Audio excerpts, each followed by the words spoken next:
এই হচ্ছে এই এলইডি প্যানেলগুলো। তো আমার কাছে দুইটা বাজাজ এলইডি প্যানেল খারাপ হয়ে গিয়েছিল। তো এটা ঠিক করার সঠিক উপায় হলো, প্রথমে এখানে একটু প্রেস দিলে আপনারা দেখতে পাচ্ছেন এখানে এই যে জয়েন্টাস প্রেস, এটা খুলে যাবে। খোলার পর ঠিক ভিতরে একটি সার্কিট আছে। দেখুন আমার দুইটা খারাপ হয়েছে, দুইটার পরিবর্তে আমি এই সার্কিটে দেখতে পেয়েছি এখানে একটা আইসি আছে।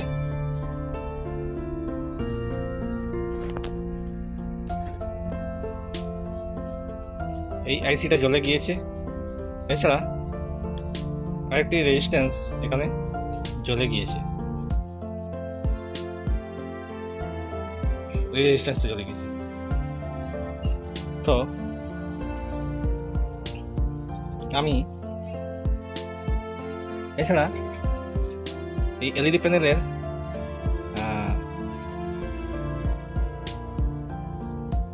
লাইটগুলো কালার হয়ে গিয়েছে, মানে এটা খারাপ হয়ে গিয়েছে। তো আমি এটাকে রেখে দিলাম পাশে। আর এছাড়া আমার এই প্যানেলের এই সার্কিটটা আমার ঠিক আছে, সার্কিটটা আমার সঠিক কাজ করছে। তাহলে আমি কি করে বুঝতে পেরেছিলাম সঠিক কাজ করছে?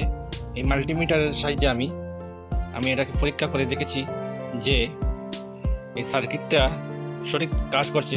আমি এদিকে এসি পাওয়ার দিয়েছি, আর এখান থেকে আমি ভোল্টেজ ম্যাপে দেখেছি আমি যে 90 ভোল্ট সাপ্লাই হচ্ছে এর, অর্থাৎ এটা সঠিক কাজ করছে। এছাড়া এটার যেটা এলইডি প্যানেল আছে, এটার প্যানেলের মধ্যে আমি দুইটি বাল্ব খারাপ পেয়েছি, এই জায়গাতে জ্বলে গিয়েছি। তাহলে আমি এই দুটি বাল্বটিকে আমি একত্রিত, মানে এলইডি দিয়ে আমি এটা সিরিজের মধ্যে আমি একত্রিত করে দিয়েছি। তার কারণে এখন আমি বুঝতে পারলাম যে আমার এই সার্কিটটাই ঠিক আছে আর এই প্যানেলটাই ঠিক আছে, এটা সিরিজটাই ঠিক আছে। এখন আমি দেখাবো আপনাদেরকে এসি সাপ্লাই দিয়ে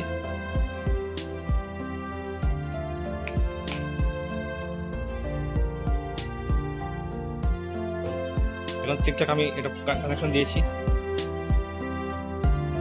সব ঠিকঠাক। আমি লাইট দিচ্ছি, দেখুন ঠিকঠাক জ্বলছে।